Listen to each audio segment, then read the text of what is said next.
आज हम करेंगे 9th क्लास की हिंदी की बुक गंगा का पहला चैप्टर दो बैलों की कथा।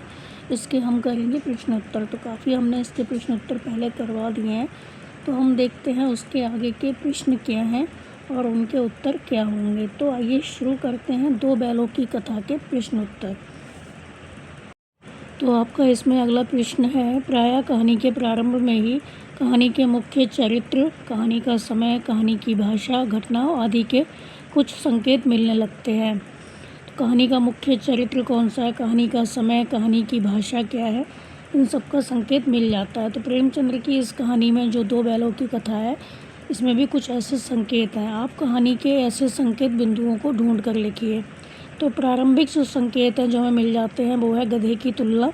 तो गधे की तुलना की गई है, और बैलों का भाईचारा, झूरी का स्नेह। और मूक भाषा में ये सब मुख्य भाव पहले ही दिखाते हैं, जैसे कि वफादारी है, संघर्ष है। फिर है विषयों से संवाद, कहानी का समय और समाज। दो बैलों की कथा कहानी जिस समय लिखी गई थी उस समय भारत पर अंग्रेज़ों का दमनकारी शासन चल रहा था। उस समय भारतीय भी अपने अपने ढंग से इस अंग्रेजी शासन का विरोध कर रहे थे। इस कार्य में लेखक भी किसी से पीछे नहीं थे।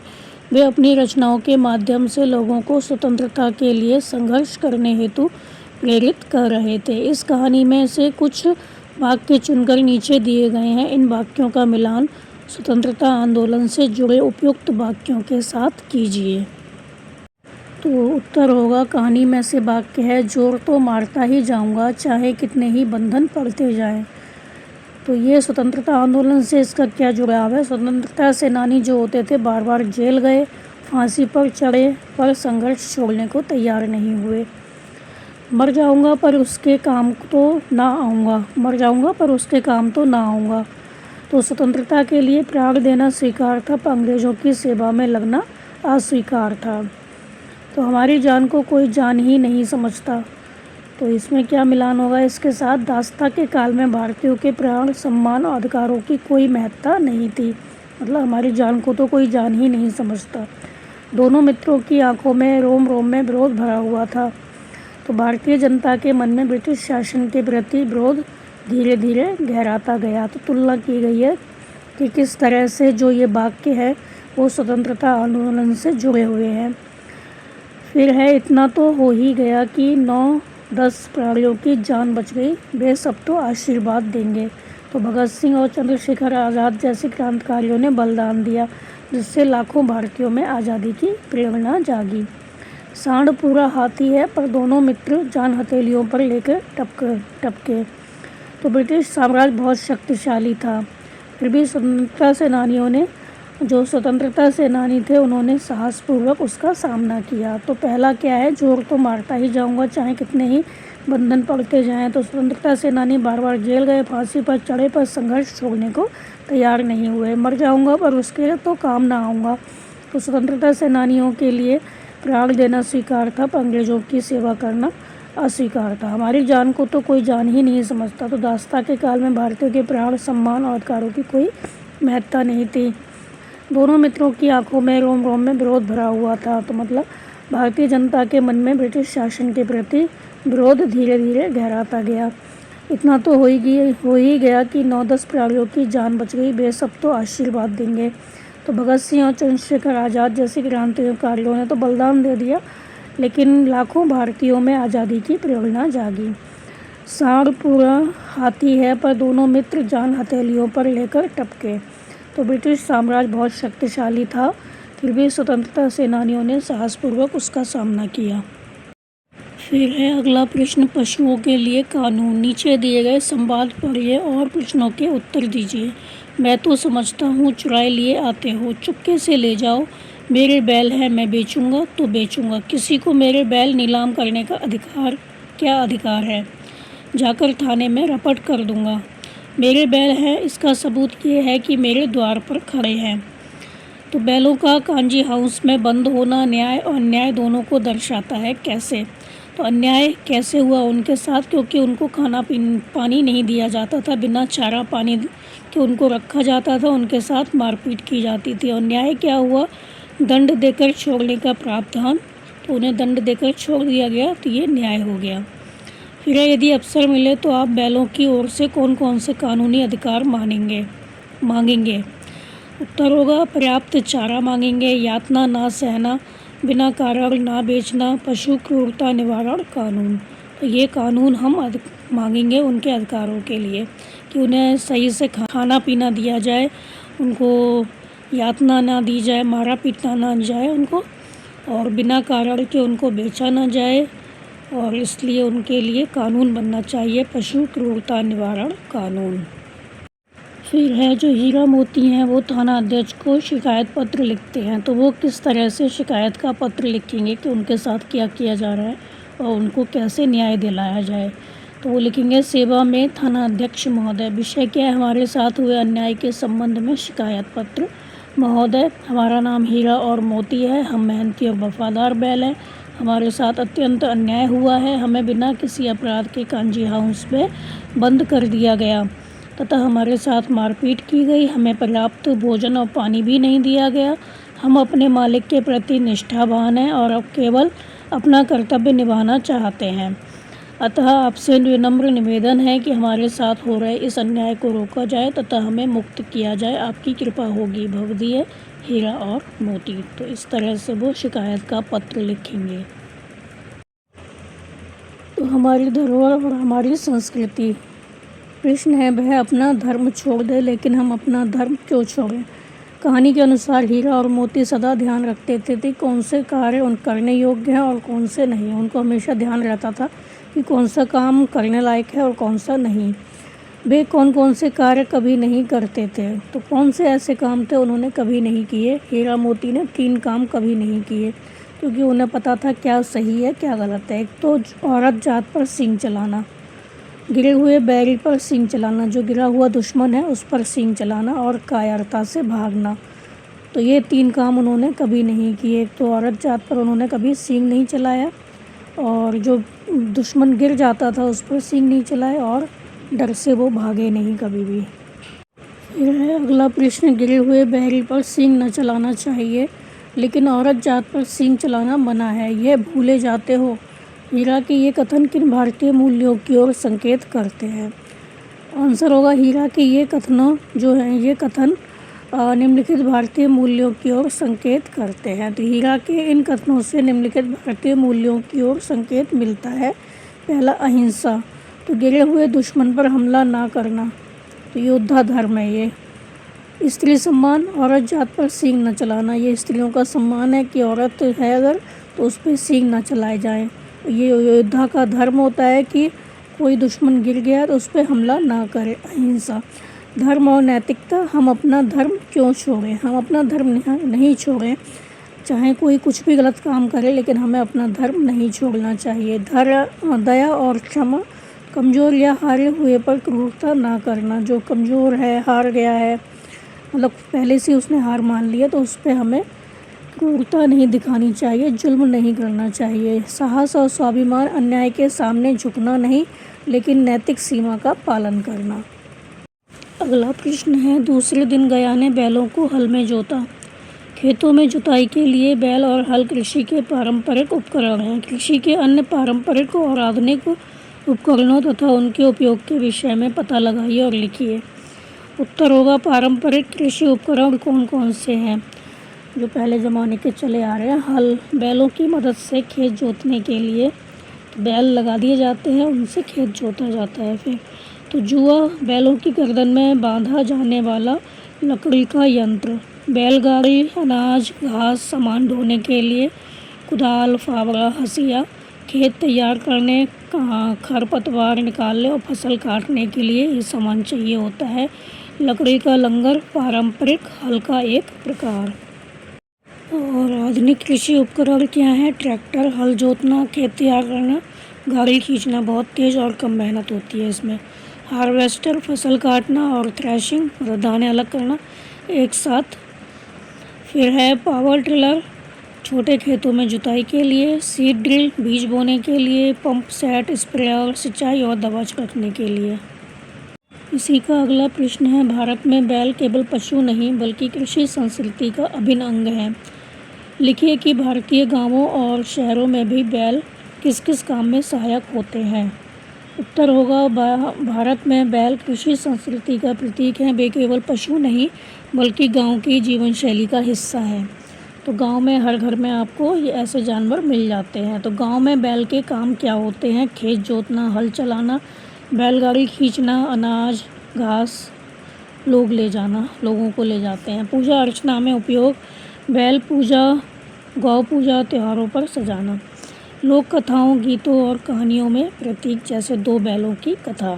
तो जो बैल होते हैं वो खेत जोतने के काम आते हैं, हल चलाने के काम आते हैं, बैलगाड़ी को खींचने के काम आते हैं, अनाज है, घास है, लोगों को ले जाना, ये सारे काम जो होते हैं वो बैल करते हैं। जैसे पूजा अर्चना में भी उनका उपयोग होता है, जैसे बैल पूजा होती है, गौ पूजा होती है, त्योहारों पर इनको सजाया जाता है। लोक कथाओं, गीतों और कहानियों में प्रतीक के रूप में इनका उपयोग किया जाता है। जैसे हम कहते हैं दो बैलों की कथा, तो यहाँ पे दो बैलों की कथा, इस तरह से एक कहानी बनाई गई है।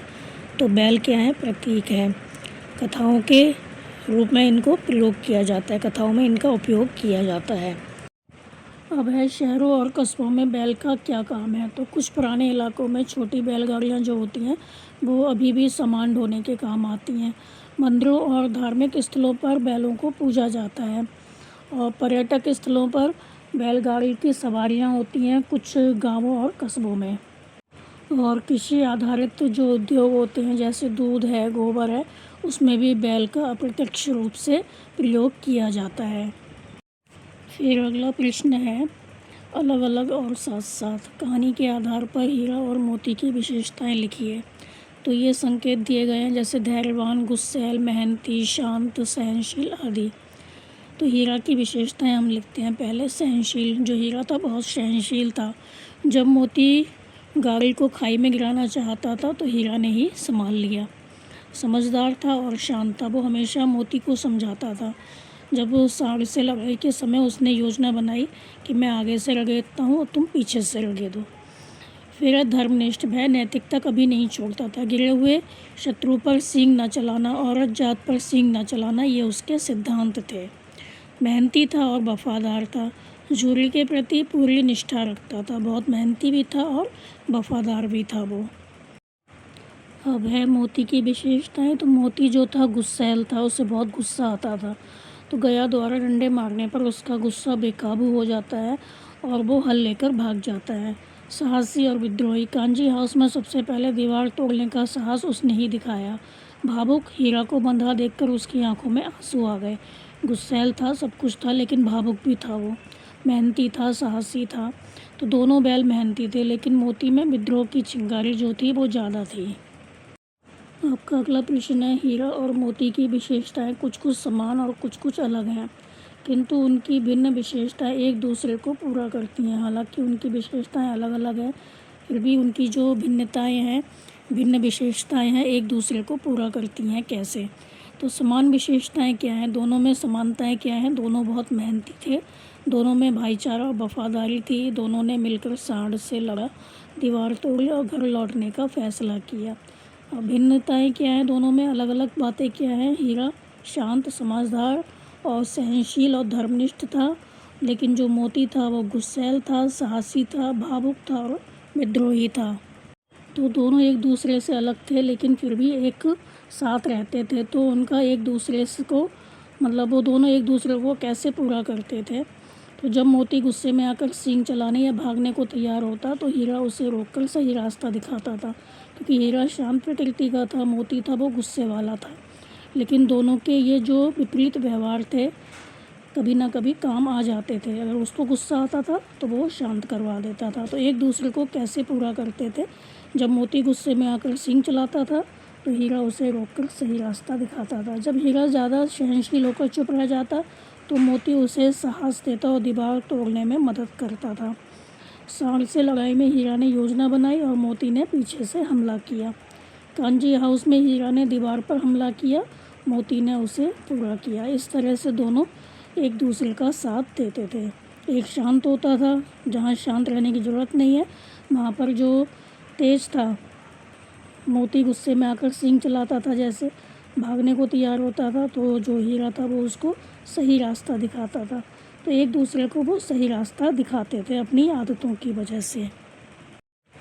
आपका अगला प्रश्न है, आपकी कक्षा में भी कुछ कुछ समान और कुछ कुछ भिन्न विशेषताओं वाले सहपाठी हैं। आपकी कक्षा में आपके साथ पढ़ने वाले कुछ ऐसे हैं जिनकी आदतें आपके समान हैं और कुछ की आदतें ऐसी होंगी जो आपसे विपरीत हैं, अलग हैं।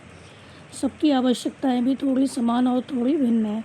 बताइए कि आप भिन्न विशेषताओं वाले सहपाठी से अपने लिए कैसा व्यवहार चाहते हैं। जिनकी विशेषताएं आपसे नहीं मिलती हैं तो आप क्या चाहते हैं वो आपके साथ कैसा व्यवहार करें। उनसे पता कीजिए कि वे आपसे अपने लिए कैसा व्यवहार चाहते हैं और वो भी आपसे कैसा व्यवहार चाहते हैं, ये पता कीजिए। आंसर होगा, मैं भिन्न विशेषताओं वाले सहपाठी से क्या चाहता हूँ तो वो मेरे लिए करें, क्या करें, मेरी राय सुने, मैं कोई बात बताता हूँ उसको सुने, मदद करें मेरी पढ़ाई में, खेल में, प्रोजेक्ट में, मेरी कमज़ोरी पर हंसे नहीं, मेरी ताकत को सराहें। क्या ना करें, मुझ पर हंसे नहीं, मेरी बात बीच में ना काटें, मुझे अकेला ना छोड़ें। और वे मुझसे क्या चाहते हैं उनसे पूछकर, जो सहपाठी हैं उनसे पूछकर यहाँ लिखा गया है कि वे क्या चाहते हैं। करें, उनकी मदद करें जब वे अटक जाएं, तो हम उनकी मदद करें जब वो अटक जाएं। उनकी अच्छी बातों की हम तारीफ़ करें, टीम में शामिल करें। ना करें, क्या ना करें उनके साथ, उनकी कमज़ोरी का मजाक ना बनाएं और उनको डांटें नहीं। तो पढ़ाई और खेल में किस प्रकार सहायता दें, वो दोनों एक दूसरे की। तो पढ़ाई में एक दूसरे को नोट्स जो होते हैं वो शेयर करें, मुश्किल सवाल मिलकर सुलझाएं। और खेल में एक दूसरे को प्रोत्साहित करें, हारने पर सांत्वना दें, साथ दें, अलग अलग होने पर भी एक टीम की तरह काम करें। आगे है, दोनों आमने सामने या आसपास बैठे हुए एक दूसरे से मूक भाषा में विचार विनिमय करते थे। मतलब आमने सामने बैठे होते थे, आपस में वैसे बात नहीं करते थे, लेकिन आंखों ही आंखों में वो इशारे करके बात कर लेते थे। कहानी में अनेक स्थानों पर मूक भाषा का उल्लेख किया गया है। आपके विचार से हीरा और मोती किस प्रकार आपस में बातें किया करते होंगे, अनुमान और कल्पना से बताइए।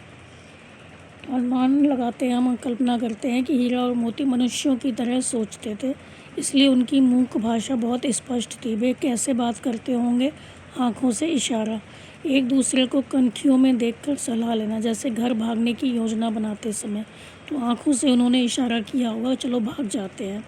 सींग मिलाना, प्यार या खेल खेल में विनोद के भाव से, तो प्यार या खेल खेल में आपस में सींग मिलाते होंगे, इस तरह से वो बातें करते होंगे। पूँछ हिलाना या खड़ी करना, खुशी या उत्साह दिखाना। सिर झुकाना या चाटना, सांत्वना देना या प्रेम व्यक्त करना। सिर चाटते थे, सिर झुकाते थे या चाटते थे, तो इससे पता चलता है एक दूसरे को वो सांत्वना दे रहे हैं या प्रेम प्रकट कर रहे हैं। एक साथ मुंह हटाना, एक दूसरे की भावना समझकर साथ खाना या साथ रुकना। गर्दन हिलाना मतलब हाँ या ना करना, हाँ या नहीं बताना। तो इस तरह से वो मूक भाषा में बोल तो सकते नहीं हैं, तो वो इस तरह से अपने भावों को व्यक्त करते होंगे। तो कल्पना, जब मोती गुस्सा करता हीरा आंखों से शांत रहो कहता, जब हीरा थक जाता मोती पूँछ हिलाकर हिम्मत रखो कहता। तो हम ये कल्पना करते हैं, मतलब हमारी कल्पना ये है कि ऐसा हुआ होगा कि जब मोती ने गुस्सा किया होगा तो हीरा ने आंखों से शांत रहो इस तरह से कहा होगा, और जब हीरा थक जाता होगा तो जो मोती है वो पूँछ हिलाकर उसको हिम्मत देता होगा कि हिम्मत रखो। तो हम जो कल्पना है वो अपनी कर सकते हैं कि इस तरह से वो दोनों आपस में बात करते होंगे। अभी इसके आगे काफ़ी सारे प्रश्न हैं तो हम करेंगे अगली वीडियो में। तो अब इतने जो प्रश्न हैं उनको समझ लीजिए, याद कर लीजिए और हमारे चैनल को लाइक कीजिए, सब्सक्राइब कीजिए और शेयर करना बिल्कुल मत भूला करिए। Thank you.